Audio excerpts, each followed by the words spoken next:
ओम नमो भगवते वासुदेवाय। श्री राधा कृष्णभ्याम नमः। श्री गणसाय नमः। श्रीमद्भगवत महापुराण चतुर्थ स्कंद 8वां अध्याय ध्रुव का वनगमन। आप सभी भक्तगणों को राधे राधे, जय श्री कृष्णा। चलिए स्टार्ट करते हैं। श्री मैत्रेय जी कहते हैं, शत्रुसूदन विदुर जी, सनकादि नारद, ऋभु, हंस, अरुणि और यति ब्रह्मा जी के इन नैष्टिक ब्रह्मचारी पुत्रों ने गृहस्थाश्रम में प्रवेश नहीं किया। अधर्म भी ब्रह्मा जी का ही पुत्र था। उनकी पत्नी का नाम था मृषा। उनके दंभ नामक पुत्र और माया नाम की कन्या हुई। उन दोनों को निऋति ले गया, क्योंकि उसके कोई संतान न थी। दंभ और माया से लोभ और निकृति सठता का जन्म हुआ। उसके क्रोध और हिंसा तथा उनके कली और उसकी बहिन दुरुक्ति गाली उत्पन्न हुई। साधु शिरोमणे फिर दुरुक्ति से कली ने भय और मृत्यु को उत्पन्न किया तथा उन दोनों के सहयोग से यातना और नरक का जोड़ा उत्पन्न हुआ। निष्पाप विदुर जी, इस प्रकार मैंने संक्षेप में तुम्हें प्रलय का करुणा रूप यह अधर्म का वंश सुनाया। यह अधर्म का त्याग कराकर पुण्य संपादन में हेतु बनता है। अतएव इसका वर्णन 3 बार सुनकर मनुष्य अपने मन की मलिनता दूर कर देता है। कुरुनंदन, अब मैं श्रीहरि के अंश ब्रह्मा जी के अंश से उत्पन्न हुए पवित्र कीर्ति महाराज स्वयंभू मनु के पुत्रों के वंश का वर्णन करता हूँ। महारानी शतरूपा और उनके पति स्वयंभू मनु से प्रियवत और उत्तानपाद ये 2 पुत्र हुए। भगवान वासुदेव की कला से उत्पन्न होने के कारण ये दोनों संसार की रक्षा में तत्पर रहते थे। उत्तानपाद के सुनीति और सुरुचि नाम की 2 पत्नियां थीं।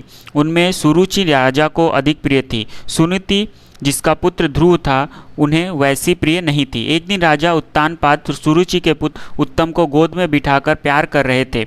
उसी समय ध्रुव ने भी गोद में बैठना चाहा, परंतु राजा ने उसका स्वागत नहीं किया। उस समय घमंड से भरी हुई सुरुचि अपनी सौत के पुत्र ध्रुव को महाराज की गोद में अनेका यत्न करते देख उसके सामने ही उससे डाह भरे शब्दों में कहा, बच्चे, तू राज सिंहासन पर बैठने का अधिकारी नहीं है। तू भी राजा का ही बेटा है, इससे क्या हुआ?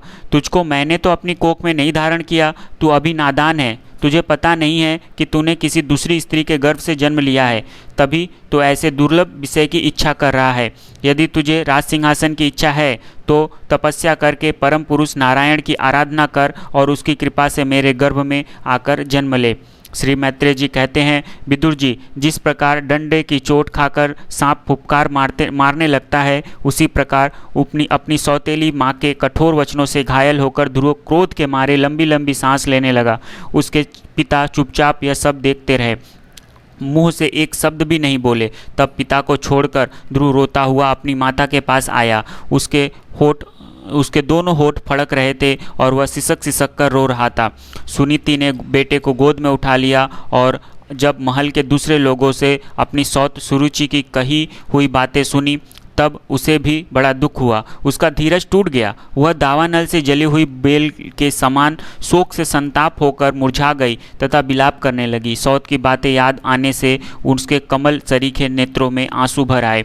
उस बेचारी को अपने दुख पारावार का कहीं अंत ही नहीं दिखाई देता था। उसने गहरी सांस लेकर ध्रुव से कहा, बेटा, तू दूसरों के लिए किसी प्रकार के अमंगल की कामना मत कर। जो मनुष्य दूसरों को दुख देता है, उसे स्वयं ही उसका फल भोगना पड़ता है। सुरुचि ने जो कुछ कहा है ठीक ही कहा है, क्योंकि महाराज को मुझे पत्नी तो क्या, दासी स्वीकार करने में भी लज्जा आती है। तूने मुझ मंद भागिनी के गर्भ से ही जन्म लिया है और मेरे ही दूध से तू पला है। बेटा, सुरुचि ने तेरी सौतेली माँ होने पर भी बात बिल्कुल ठीक कही है। अतः यदि राजकुमार उत्तम के समान राज सिंहासन पर बैठना चाहता है तो द्वेष भाव छोड़कर उसी का पालन कर। बस श्री अधोक्षज भगवान के चरण कमलों की आराधना में लग जा। संसार का पालन करने के लिए सत्वगुण को अंगीकार करने वाले उन श्रीहरि के चरणों की आराधना करने से ही तेरे परदादा श्री ब्रह्मा जी को वह सर्वश्रेष्ठ पद प्राप्त हुआ है, जो मन और प्राणों को जीतने वाले मनुष्यों के द्वारा भी वंदनीय है। इसी प्रकार तेरे दादा स्वयंभू मनु ने भी बड़ी बड़ी दक्षिणाओं वाले यज्ञों के द्वारा अनन्य भाव से उन्हीं भगवान की आराधना की थी, तभी इन्हें दूसरों के लिए अति दुर्लभ लौकिक अलौकिक तथा मोक्ष सुख की प्राप्ति हुई। बेटा, तू भी उन भक्तवत्सल श्री भगवान का ही आश्रय ले। जन्म मृत्यु के चक्र से छूटने की इच्छा करने वाले मुमुक्षु लोग निरंतर उन्हीं के चरण कमलों के मार्ग की खोज किया करते हैं। तू स्वधर्म पालन से पवित्र हुए अपने चित्त में श्री पुरुषोत्तम भगवान को बैठा ले तथा अन्य सबका चिंतन छोड़कर केवल उन्हीं का भजन कर। बेटा, उन कमल दल लोचन श्री हरि को छोड़कर मुझे तो मेरे दुख को दूर करने वाला और कोई दिखाई नहीं देता।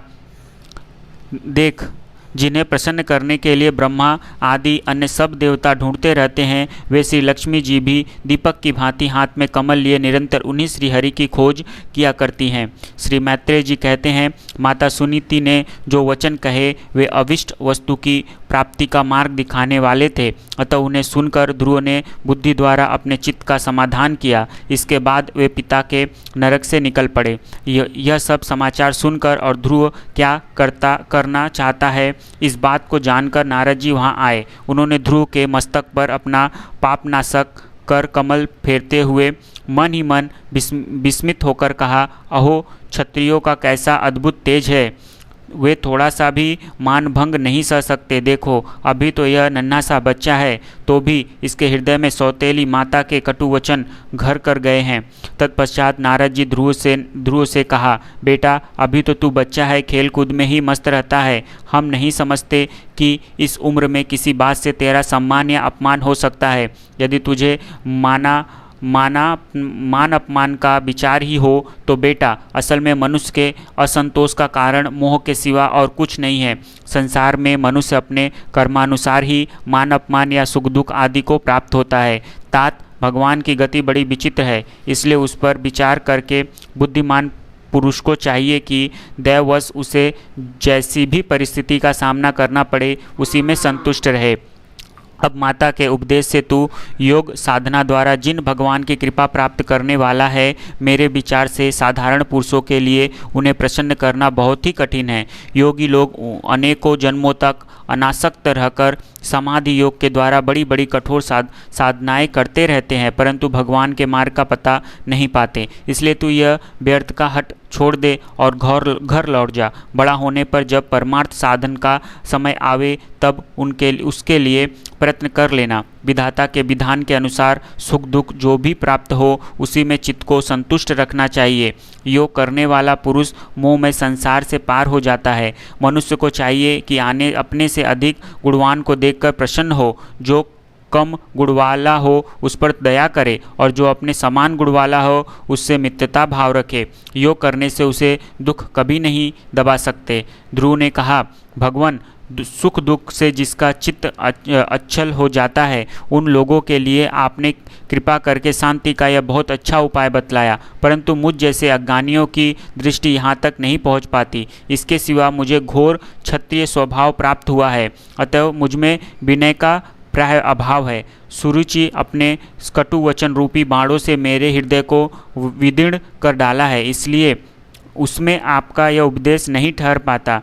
ब्राह्मण, मैं उस पद पर अधिकार करना चाहता हूँ जो त्रिलोकों में सबसे श्रेष्ठ है तथा जिस पर मेरे बाप दादा और दूसरे कोई भी अरूढ़ नहीं हो सके हैं। आप मुझे उसी की प्राप्ति की कोई अच्छा सा मार्ग बतलाइए। आप भगवान ब्रह्मा जी के पुत्र हैं और संसार के कल्याण के लिए ही बीड़ा बजाते सूर्य की भांति त्रिलोकी में विचार करते हैं। श्री मैत्रेय जी कहते हैं, ध्रुव की बात सुनकर भगवान नारद जी बड़े प्रसन्न हुए और उस पर कृपा करके इस प्रकार उपदेश देने लगे। श्री नारद जी ने कहा, बेटा, तेरी माता सुनीति ने तुझे जो कुछ बताया है वही मेरे लिए परम कल्याण का मार्ग है। भगवान वासुदेव ही वह उपाय हैं, इसलिए तू चित्त लगाकर उन्हीं का भजन कर। जिस पुरुष को अपने लिए धर्म अर्थ काम और मोक्ष पुरुषार्थ की अभिलाषा हो उसके लिए उनकी प्राप्ति का उपाय एकमात्र श्रीहरि के चरणों का सेवन ही है। बेटा, तेरा कल्याण होगा। अब तू श्री यमुना जी के तटवर्ती परम पवित्र मधुवन को जा, वहाँ श्रीहरि का नित्य निवास है। वहाँ श्री कालिंदी के निर्मल जल में तीनों समय स्नान करके नित्य कर्म से निवृत्त हो यथाविधि आसन बिछाकर स्थिर भाव से बैठना। फिर रेचक, पूरक और कुंभक 3 प्रकार के प्राणायाम से धीरे धीरे प्राण मन और इंद्रियों के दोषों को दूर कर धैर्य युक्त मन से परम गुरु श्री भगवान का इस प्रकार ध्यान करना। भगवान के नेत्र और मुख निरंतर प्रसन्न रहते हैं। उन्हें देखने से ऐसा मालूम होता है कि वे प्रसन्नतापूर्वक भक्त को वर देने के लिए उद्यत है। उनकी नासिका, भौवे और कपोल बड़े ही सुहावने हैं। वे सभी देवताओं में परम सुंदर है। उनकी तरुण अवस्था है। सभी अंग बड़े सुडौल है। लाल लाल ओठ है और रत्नारे नेत्र है। वे प्रण तजनों को आश्रय देने वाले अपार सुखदायक शरणागत वत्सल और दया के समुद्र है। उनके वक्षस्थल में श्री वत्स का चिन्ह है। उनका शरीर सजल जलधर के समान श्याम वर्ण है। वे परम पुरुष श्याम सुंदर गले में वनमाला धारण किए हुए हैं और उनकी 4 भुजाओं में शंख, चक्र, गदा और पद्म सुशोभित है। उनके अंग प्रत्यंग किरीट, कुमंडल, केयूर और कंकड़ादि आभूषणों से विशोभित है। गला कौस्तुभ मणि की शोभा बढ़ा रहा है तथा शरीर में रेशम की पीताम्बर है।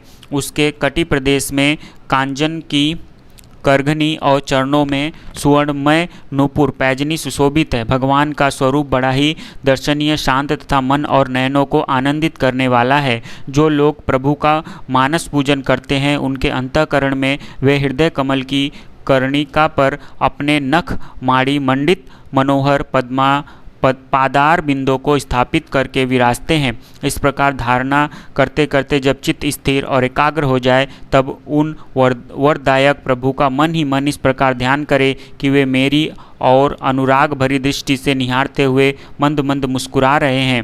भगवान की मंगलमयी मूर्ति का इस प्रकार निरंतर ध्यान करने से मन शीघ्र ही परमानंद में डूबकर तल्लीन हो जाता है और फिर वहाँ से लौटता नहीं। राजकुमार, इस ध्यान के साथ जिस परम गुरु मंत्र का जप करना चाहते हो वह भी बतलाता हूँ, सुन। इसका 7 रात जप करने से मनुष्य आकाश में विचरने वाले सिद्धों का दर्शन कर सकता है। वह मंत्र है ओम नमो भगवते वासुदेवाय। किस देश और किस काल में कौन वस्तु उपयोगी है इसका विचार करके बुद्धिमान पुरुषों को इस मंत्र के द्वारा तरह तरह की सामग्रियों से भगवान की द्रव्यमय पूजा करनी चाहिए। प्रभु का पूजन विशुद्ध जल, पुष्पमाला, जंगली मूल और फलादि पुष्पों में भीत द्वारदी अंकुर वन में ही प्राप्त होने वाले वल्कल वस्त्र का और उनकी प्रिय श्री तुलसी से करना चाहिए। यदि शिला आदि की मूर्ति मिल सके तो उसमें नहीं तो पृथ्वी या जल आदि में भगवान की पूजा करें। सर्वदा संशयचित्त, मननशील, शांत और मौन रहे तथा जंगली फल मूलादि का परिमित आहार करे। इसके सिवा पुण्यकीर्ति श्रीहरि अपनी अनिवार्य चयनीय माया के द्वारा अपनी ही इच्छा से अवतार लेकर जो मनोहर चरित्र करने वाले हैं उनका मन ही मन चिंतन करता रहे।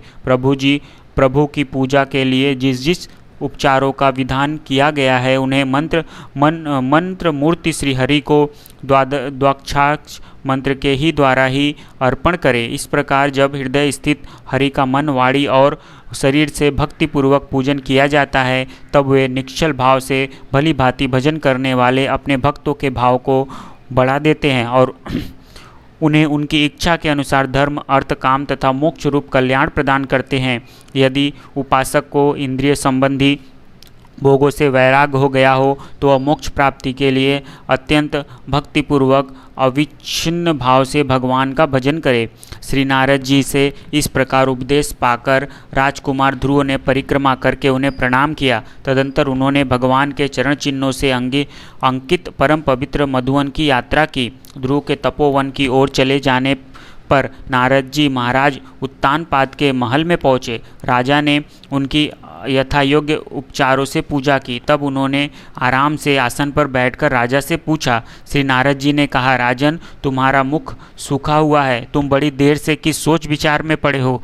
तुम्हारे धर्म, अर्थ और काम में से किसी में कोई कमी तो नहीं आ गई?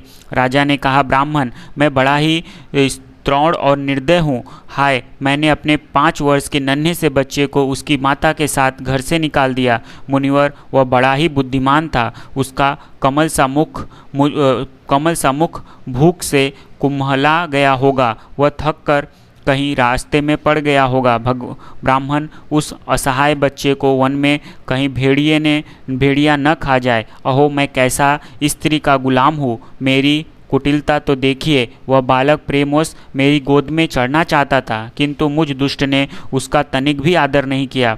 श्री नारद जी ने कहा, राजन, तुम अपने बालक की चिंता मत करो, उसके रक्षक भगवान हैं। तुम्हें उसके प्रभाव का पता नहीं है, उसका यश सारे जगत में फैल रहा है। वह बालक बड़ा समर्थ है, जिस काम को बड़े बड़े लोकपाल भी नहीं कर सके, उसे पूरा करके वह शीघ्र ही तुम्हारे पास लौट आएगा। उसके कारण तुम्हारा यश भी बहुत बढ़ेगा। श्री मैत्रेय जी कहते हैं, देवर्षि नारद जी का बात सुनकर महाराज उत्तानपाद राजपाट की ओर से उदासीन होकर निरंतर पुत्र की चिंता में रहने लगे। इधर ध्रुव जी ने मधुवन में पहुंचकर यमुना जी में स्नान किया और उस रात पवित्रता पूर्वक उपवास करके श्री नारद जी के उपदेशानुसार एकाग्रचित्त से परम पुरुष श्री नारायण की उपासना आरंभ कर दी। उन्होंने 3 रात्रि के अंतर से शरीर निर्वाह के लिए केवल कौथ और बेर के फल खाकर श्री हरि की उपासना करते हुए 1 मास व्यतीत किया। दूसरे महीने में उन्होंने 6 दिन के पीछे सूखे घास और पत्ते खाकर भगवान का भजन किया। तीसरा महीना 9वें दिन पर केवल जल पीकर समाधि योग के द्वारा श्रीहरि की आराधना करते हुए बिताया। चौथे महीने में उन्होंने श्वास को जीतकर 12 दिनों के बाद केवल वायु पीकर ध्यान योग द्वारा भगवान की आराधना की। 5वां मास लगने पर राजकुमार ध्रुव श्वास को जीतकर परब्रह्मा का चिंतन करते हुए एक पैर से खंबे के समान निश्चल भाव से खड़े हो गए। उस समय उन्होंने शब्दादि विषय और इंद्रियों के नियामक अपने मन को सब ओर से खींच लिया तथा हृदय स्थित हरि के स्वरूप का चिंतन करते हुए चित्त को किसी दूसरी ओर न जाने दिया। जिस समय उन्होंने महदादि संपूर्ण तत्वों के आधार तथा प्रकृति और पुरुष के भी अधीश्वर पर ब्रह्मा की धारणा की, उस समय उनके तेज को न सह सकने के कारण तीनों लोग कांप उठे।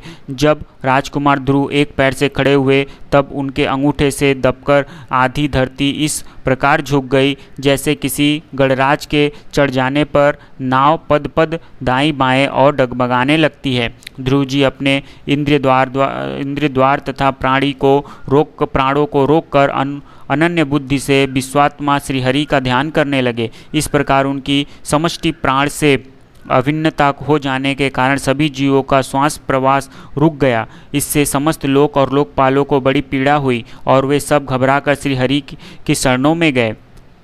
देवताओं ने कहा, भगवान, समस्त स्थावर जंगडग्म जीवों के शरीरों का प्राण एक साथ ही रुक गया है। ऐसा तो हमने पहले कभी अनुभव नहीं किया। आप शरणागत की रक्षा करने वाले हैं, अपनी शरण में आए हुए हम लोगों को इस दुख से छुड़वाए। श्री भगवान ने कहा, देवताओं, तुम डरो मत। उत्तानपाद के पुत्र ध्रुव ने अपने चित्त को मुझ विश्वात्मा में लीन कर दिया है। इस समय मेरे साथ उसकी अभेद धारणा सिद्ध हो गई है। इसी से उसके प्राण निरोध से तुम सबका प्राण भी रुक गया है। अब तुम अपने अपने लोकों को जाओ, मैं उस बालक को इस दुष्कर तप से निवृत्त कर दूंगा। प्रेम से बोलो राधे राधे, जय श्री कृष्ण। यहाँ पे हमारा चतुर्थ स्कंद का 8वां अध्याय ध्रुव का वनगमन समाप्त होता है। इसके नेक्स्ट वीडियो में हम लोग सुनेंगे 9वां अध्याय ध्रुव का वर पाकर घर लौटना। तब तक के लिए आप सभी भक्तगणों को राधे राधे, जय श्री कृष्ण।